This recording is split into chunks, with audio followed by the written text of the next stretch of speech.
The Startup Retro is a new podcast from the team behind Overnight Success. A weekly show where we help you level up on the Australian startup ecosystem by giving you an insider's view on Aussie startups and venture capital. I'm Will Richards. And I'm Gemma Clancy. At OS, we curate the most important news and announcements across the ecosystem and explain a bit of useful context behind them. The Startup Retro podcast will follow a format familiar to our readers of the weekly newsletter, but offer an opportunity for much more discussion. So, if you want to keep your finger on the pulse of all things happening Aussie startups and venture capital, start your week by listening to the Startup Retro. New episodes every Monday, starting the 1st of July. The Startup Retro is brought to you by Day One, the podcast network for founders, operators, and investors. How people feel about money is just as important as the reality of the situation.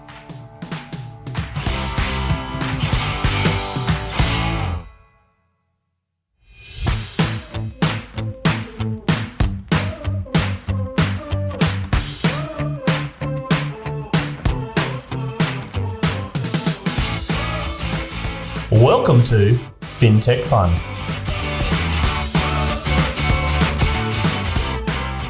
Fintechfun is a podcast where Australian fintechs come to share their stories.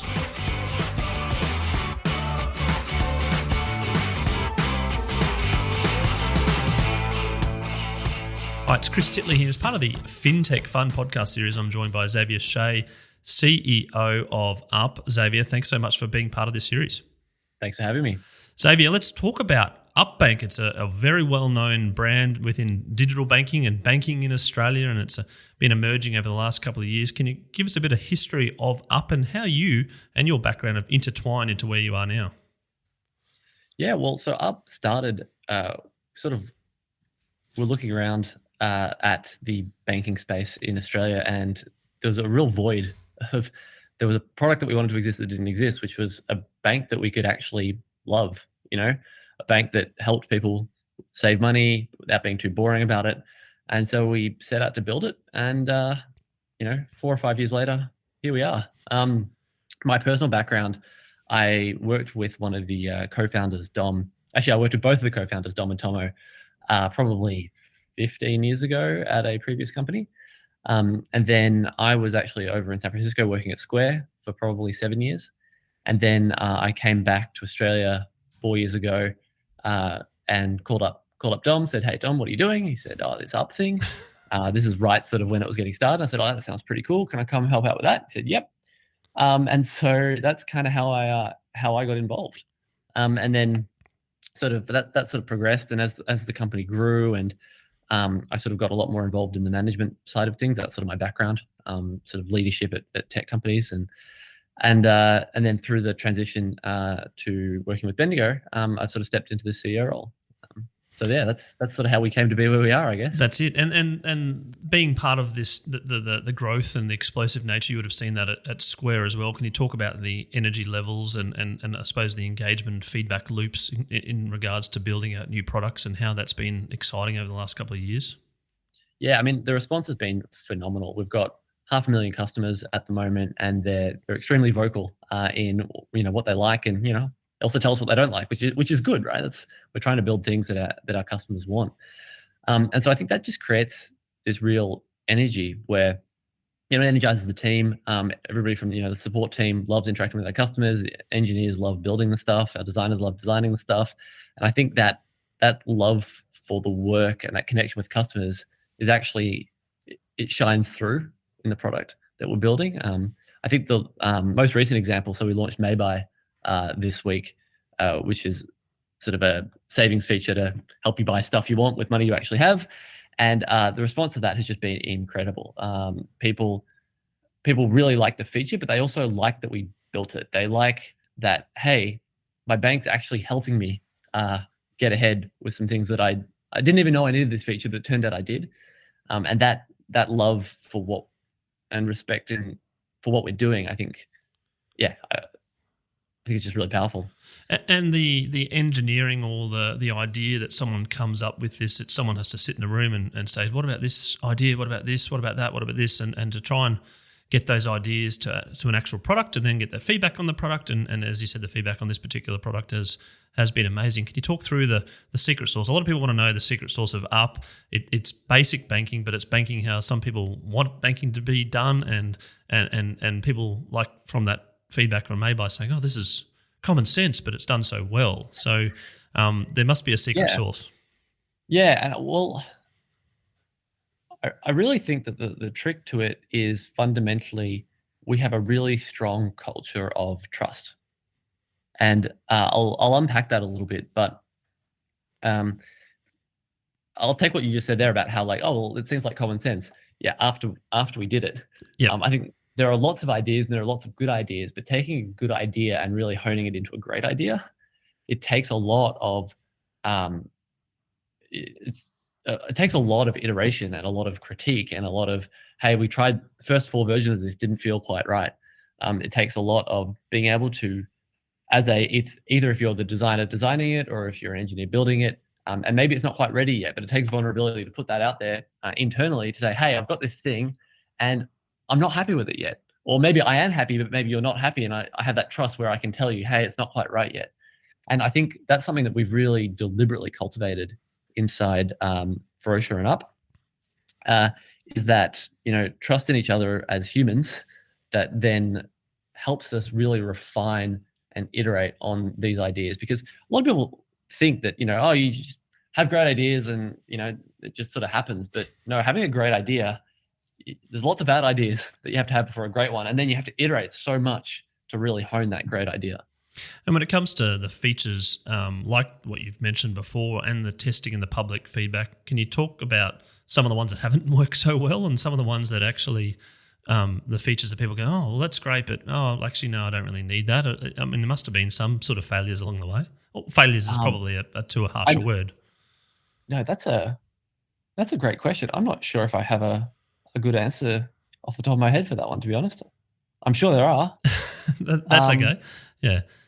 Yeah, maybe we'll come back to that one. I'll see if I can come up with anything. Sorry. Yeah, no, that's okay. And in regards to the technology and the people behind Up, can you talk about the culture, the strength amongst the quality of people that you hire, and I suppose to a degree how that may have changed with the acquisition last year by Bendigo? Yeah, the acquisition by Bendigo is actually what's given us the strength to continue growing the team. So I think it's only ever got stronger.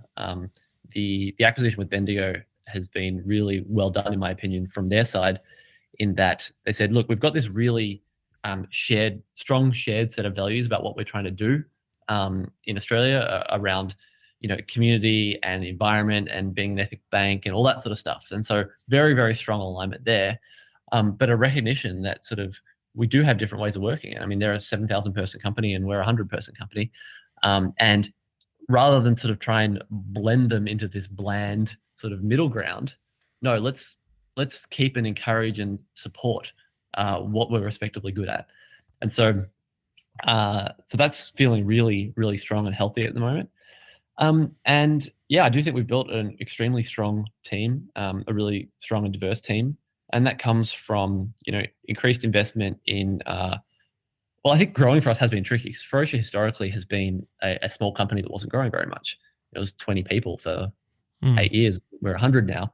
And so, building new muscles as a company about, okay, how do we go out and, source really well, find people that we didn't know previously who are also awesome, and really, and for different roles that maybe we didn't need previously. But if you keep those strong set of values about but we're not just trying to find the first person that fits, right? We need to be able to form that trust in each other and that trust and that excellence. And I think we've managed to do that really well. There's a couple of thoughts I remember when interviewing Dom in the past. One is it's sort of a technology company that does banking, and also banking is it's up as life. It's not banking life. Money is life. It moves around. Those types of mentalities. I mean, how important are they in terms of keeping the purpose of Up and the future growth, and tying that back to the fact that you are, it is actually so important for everyone's moment. I mean, I use Up 20 times a day, and I'm unashamedly say that, but or more so. But that's kind of the most used app on my phone. Yeah, I mean, I think there's two parts to that. The first is taking them in reverse order around how people feel about money is just as important as the reality of the situation. You know, you could have two people in equivalent financial situations.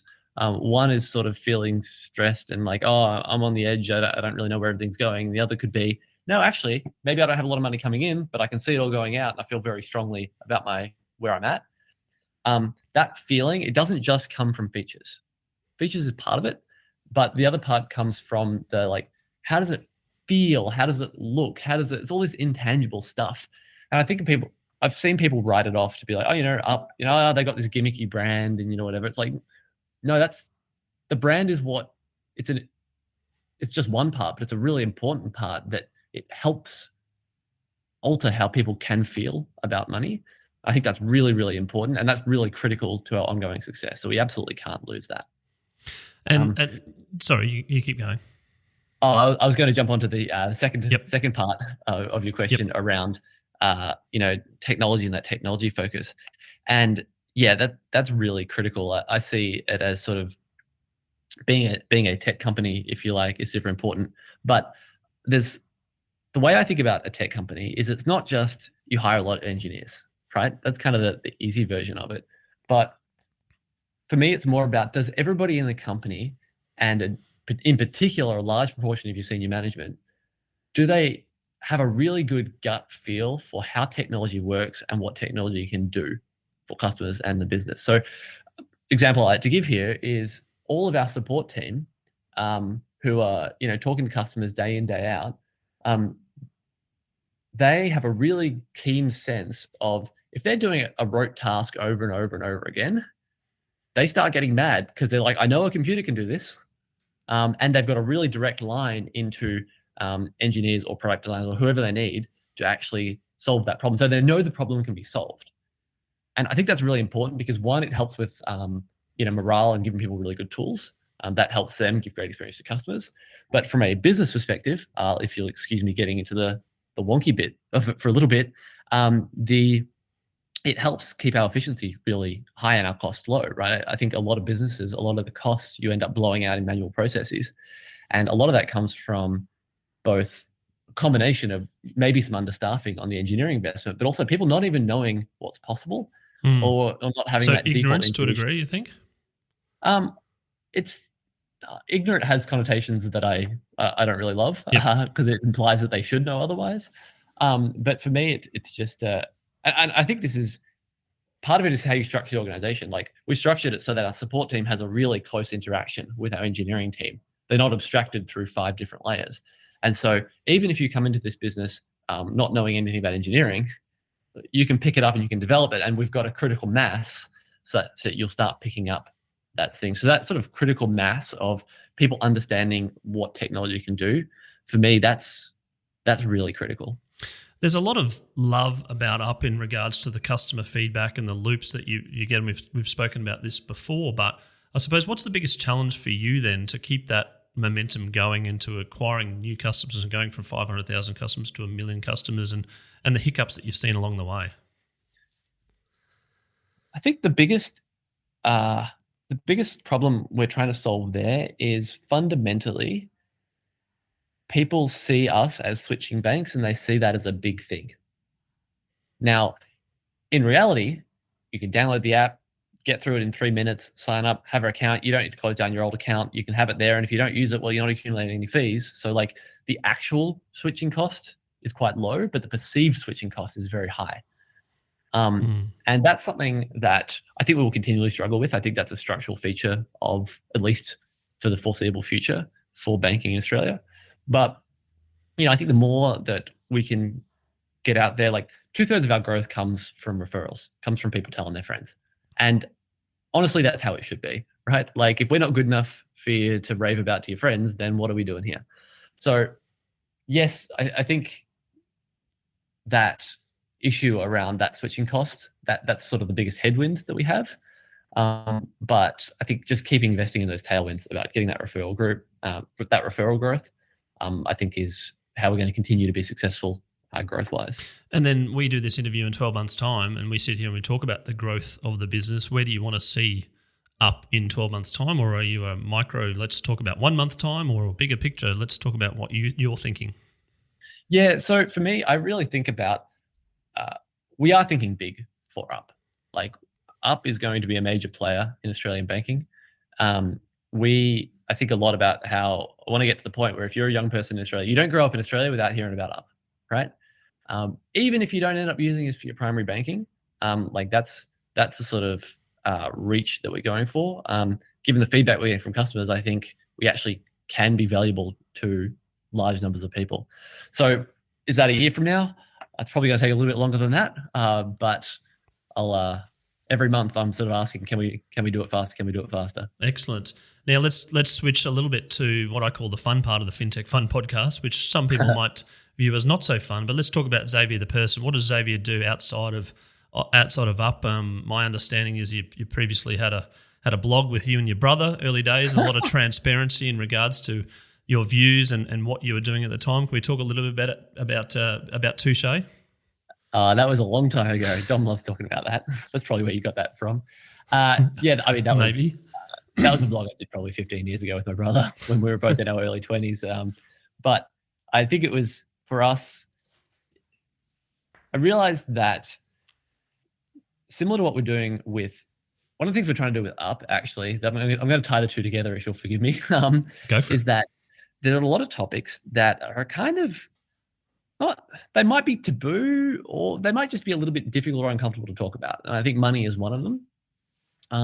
But one thing that him and I realized was actually there are certain things, like for us getting into exercise, like that wasn't really a thing that our social group was talking about. There's like, hey, if you want to try and pick up a skill or a new hobby or something, particularly as an adult, like it's kind of hard and you're kind of bad at it for a while. And like, that's a difficult thing to process. And it's we're conditioned to not talk about being bad at things. But if you don't get good at something without being bad at it first. And I think one of the things we thought about was, or realized that you often can't hear that from other people, but you have to hear it from your social circle. And so we were really writing that blog for our friends, if that makes sense. Yep. The point was never to have a giant audience or whatever. It was, I got so many people who would write me, so many people who, from my friendship group, who I had no idea were struggling with some of this stuff or interested in some of this stuff, who I didn't even know were reading the blog, right? They just sort of picked it up because I posted a thing on Facebook or whatever.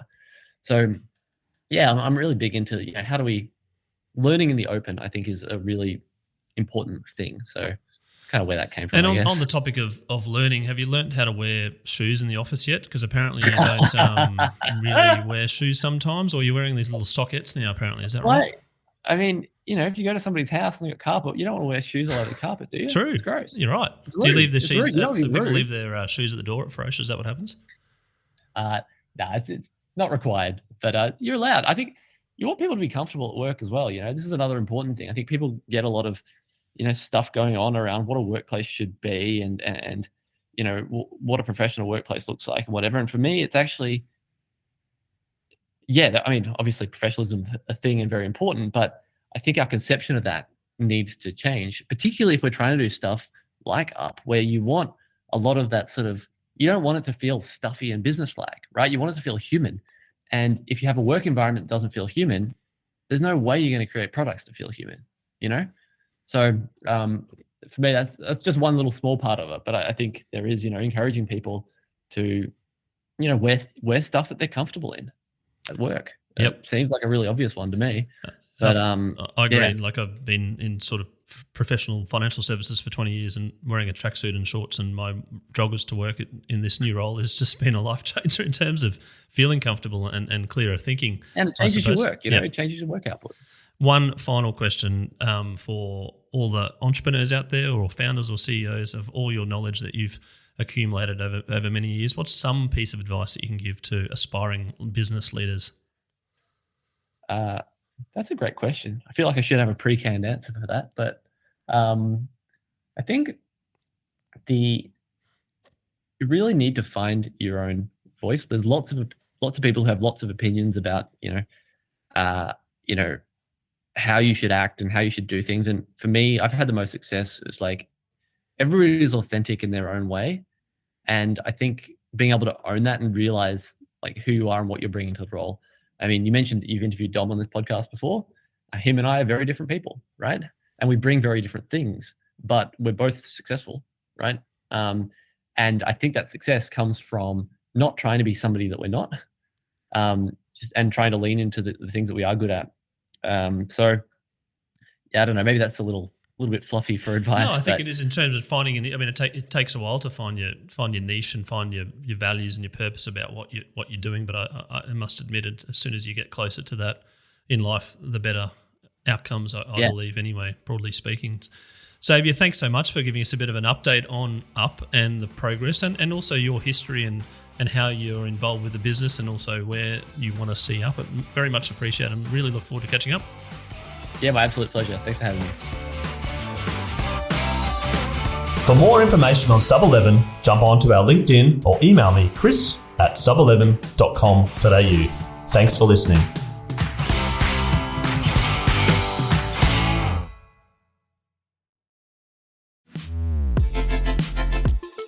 The Startup Retro is a new podcast from the team behind Overnight Success. A weekly show where we help you level up on the Australian startup ecosystem by giving you an insider's view on Aussie startups and venture capital. I'm Will Richards. And I'm Gemma Clancy. At OS, we curate the most important news and announcements across the ecosystem and explain a bit of useful context behind them. The Startup Retro podcast will follow a format familiar to our readers of the weekly newsletter, but offer an opportunity for much more discussion. So, if you want to keep your finger on the pulse of all things happening Aussie startups and venture capital, start your week by listening to the Startup Retro. New episodes every Monday, starting the 1st of July. The Startup Retro is brought to you by Day One, the podcast network for founders, operators, and investors.